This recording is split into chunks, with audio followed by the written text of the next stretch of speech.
Circle point channel पर आप सबों का स्वागत है। 10 के डोज में एक बार आप लोगों का स्वागत करते हैं। और एमटीएस, बिहार दरोगा, बिहार पुलिस, इन सभी परीक्षाओं को देखते हुए जीके जीएस का शानदार रिवीजन किया जा रहा है। 10 प्रश्नों का रिवीजन हम लोग प्रतिदिन कर रहे हैं। उसी श्रृंखला को आगे बढ़ाते हुए हम लोग चलते हैं। आज फिर पहला क्वेश्चन में कि भारत में कौन सी फसल सर्वाधिक क्षेत्र में बोई जाती है। 10 के डोज आप देख रहे हैं, ध्यान दीजिएगा। भारत में कौन सी फसल सर्वाधिक क्षेत्र में बोई जाती है, तो वो कौन होगा? चावल। चावल जो कि पूरे भारत में सर्वाधिक क्षेत्र में बोया जाता है।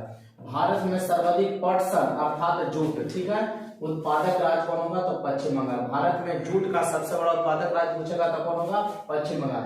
नोट करके लिखेंगे, जूट को सुनहरा रेशा भी कहा जाता है, गोल्डन फाइबर। पटसन या जूट को सुनहरा रेशा, गोल्डन फाइबर भी कहते हैं।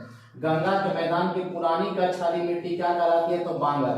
और नई मिट्टी पूछता तो खादर, ठीक है। गंगा के मैदान की पुरानी कछाली मिट्टी क्या कहलाएगा? बांगर कहलाएगा। और नई मिट्टी पूछता तो खादर कहलाएगा।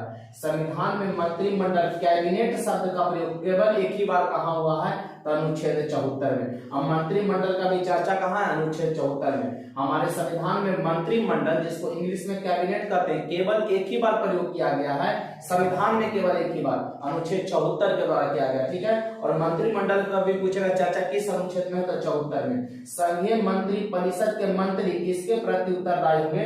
तो लोकसभा के प्रति उत्तरदायी होंगे। फिर से ध्यान दीजिएगा, पहला क्वेश्चन, भारत में सर्वाधिक क्षेत्र में फसल बोई जाती है तो चावल। भारत में सर्वाधिक पटसन या जूट का उत्पादक राज्य हो जाएगा पश्चिम बंगाल। गंगा के मैदान की पुरानी कछाली मिट्टी क्या कहलाएगा? बांगर कहलाएगा। संविधान में मंत्रिमंडल, कैबिनेट शब्द का प्रयोग केवल कहाँ एक बार हुआ है? कहाँ हुआ? तो अनुच्छेद 74 में हुआ है। संघीय मंत्री परिषद के मंत्री किसके प्रति उत्तरदायी होंगे? तो लोकसभा के प्रति उत्तरदायी होंगे। चलिए छठा क्वेश्चन आज का, भारत सरकार की आय का सबसे बड़ा स्रोत क्या होगा? उत्पाद कर। आय का सबसे बड़ा स्रोत क्या होगा? उत्पाद कर हो जाएगा।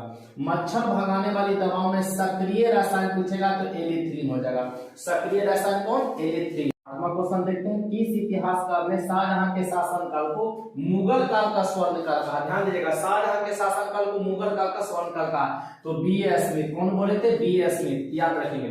और एक क्वेश्चन इसे भी याद रखिएगा, शाहजहां स्थापत्य कला का स्वर्ण काल किसके शासनकाल को? तो शाहजहां के शासनकाल को कहा गया है। ह्वेनसांग की भारत में यात्रा के समय सूती कपड़ों के उत्पादन के लिए कौन प्रसिद्ध नगर था? ह्वेनसांग जब भारत की यात्रा पर आया था तो सूती कपड़ों के लिए कौन सा नगर प्रसिद्ध था? तो मथुरा। याद रखें, कौन था? मथुरा। और एक चीज याद रखेंगे, ह्वेनसांग को यात्रियों का राजकुमार कहा गया, शाक मुनि। यात्रियों का राजकुमार शाक मुनि। और हर्षवर्धन के समय में कहेगा, ह्वेनसांग चीनी यात्री जो था भारत में किसके समय में आया? तो हर्षवर्धन के समय में। किसके समय में? हर्षवर्धन के समय में आया था। अलाउद्दीन खिलजी के प्रसिद्ध सेनापतियों में किसकी मृत्यु मंगोल के विरुद्ध लड़ते हुई थी? ध्यान दीजिएगा, अलाउद्दीन खिलजी के प्रसिद्ध सेनापतियों में किसकी मंगोल के विरुद्ध लड़ते हुए मृत्यु हो गया था? तो जफर खान का। किसका? जफर खान का। मुख्य क्वेश्चन है।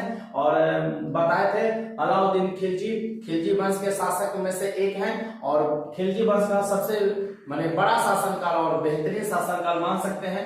और भी इसका कई इतिहास है, जैसे देखेंगे, बताएंगे। बाजार नियंत्रण प्रणाली आपको बता देंगे। बाजार नियंत्रण या मूल्य नियंत्रण प्रणाली कौन लाया था?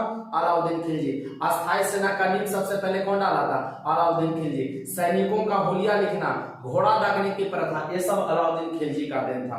तो बच्चों, हम लोग 10 प्रश्नों का रिवीजन आज किए हैं। कल के वीडियो में फिर हम लोग 10 प्रश्नों का रिवीजन के साथ आपके सामने उपस्थित होंगे। तब तक आप जितना भी 10 का डोज है, आप एक बात मानिए, ये प्रश्न परीक्षाओं में पूछे गए हैं और आगे भी पूछे जाएंगे। इसी विश्वास के साथ इसको आप रिवीजन करते रहिए, आपके लिए बेहतर होगा। याद करने से भी ज्यादा जरूरी है उसको रिवीजन करना। तो मिलते हैं कल के वीडियो में, तब तक के लिए बेस्ट ऑफ लक। जय हिंद, जय भारत।